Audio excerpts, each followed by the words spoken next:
दोस्तों, आप सभी का स्वागत है हमारे YouTube चैनल हिंदी कहानी 1979 में। दोस्तों, आज हम आपको एक कहानी बताने जा रहे हैं। यदि अच्छी लगे तो हमारे चैनल को सब्सक्राइब करिए, हमारे वीडियो लाइक करिए और शेयर करिए। तो आइए शुरू करते हैं आज की कहानी। एक बार की बात है, एक राज्य में एक प्रतापी राजा राज्य करता था। एक दिन उसके दरबार में एक विदेशी आगंतुक आया। उसने राजा को एक सुंदर पत्थर उपहार में दिया। राजा वह पत्थर देखकर बहुत प्रसन्न हुआ। उसने उस पत्थर से भगवान विष्णु की प्रतिमा का निर्माण कर उसे राज्य के मंदिर में स्थापित करने का निर्णय लिया और प्रतिमा निर्माण का कार्य राज्य के महामंत्री को सौंप दिया। महामंत्री गांव के सर्वश्रेष्ठ मूर्तिकार के पास गया और उसे वह पत्थर देते हुए बोला, महाराज, मंदिर में भगवान विष्णु की प्रतिमा स्थापित करना चाहते हैं।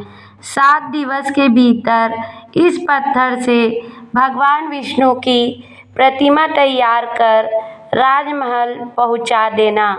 इसके लिए तुम्हें 50 स्वर्ण मुद्राएं दी जाएगी।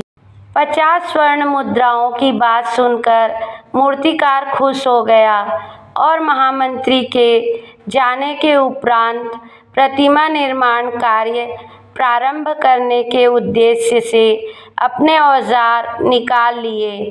अपने औजारों में से उसने एक हथौड़ा लिया और पत्थर तोड़ने के लिए उस पर हथौड़े से वार करने लगा, किंतु पत्थर जस का तस रहा।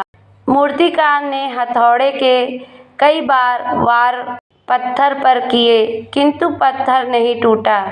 कई बार प्रयास करने के उपरांत मूर्तिकार ने अंतिम बार प्रयास करने के उद्देश्य से हथौड़ा उठाया, किंतु यह सोचकर हथौड़े पर प्रहार करने के पूर्व ही उसने हाथ खींच लिया कि जब कई बार वार करने से पत्थर नहीं टूटा तो अब क्या टूटेगा। वह पत्थर लेकर वापस महामंत्री के पास गया और उसे यह कहते हुए वापस कर आया कि इस पत्थर को तोड़ना नामुमकिन है, इसलिए इससे भगवान विष्णु की प्रतिमा नहीं बन सकती। महामंत्री को राजा का आदेश हर स्थिति में पूर्ण करना था, इसलिए उसने भगवान विष्णु की प्रतिमा निर्मित करने का कार्य गांव के एक साधारण से मूर्तिकार को सौंप दिया। पत्थर लेकर मूर्तिकार ने महामंत्री के सामने ही उस पर हथौड़े से प्रहार किया और वह पत्थर एक बार में ही टूट गया। पत्थर टूटने के बाद मूर्तिकार प्रतिमा बनाने में जुट गया। उधर महामंत्री सोचने लगा कि काश पहले मूर्तिकार ने एक अंतिम प्रयास और किया होता तो सफल हो गया होता और 50 स्वर्ण मुद्राओं का हकदार बनता। तो दोस्तों, ऐसे ही हमारे अपने जीवन में भी ऐसी परिस्थितियाँ आती रहती हैं। कई बार किसी कार्य को करने के पूर्व या किसी समस्या के सामने आने पर उसका निराकरण करने के पूर्व ही हमारा आत्मविश्वास डगमगा जाता है और हम प्रयास किए बिना ही हार मान लेते हैं। कई बार हम 1-2 प्रयास में असफलता मिलने पर आगे प्रयास करना छोड़ देते हैं, जबकि हो सकता है कि कुछ प्रयास और करने पर कार्य पूर्ण हो जाता या समस्या का समाधान हो जाता।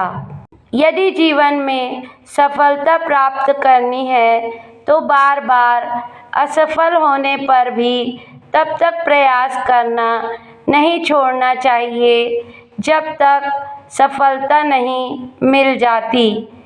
क्या पता जिस प्रयास को करने के पूर्व हम हाथ खींच ले वही हमारा अंतिम प्रयास हो और उसमें हमें कामयाबी प्राप्त हो जाए।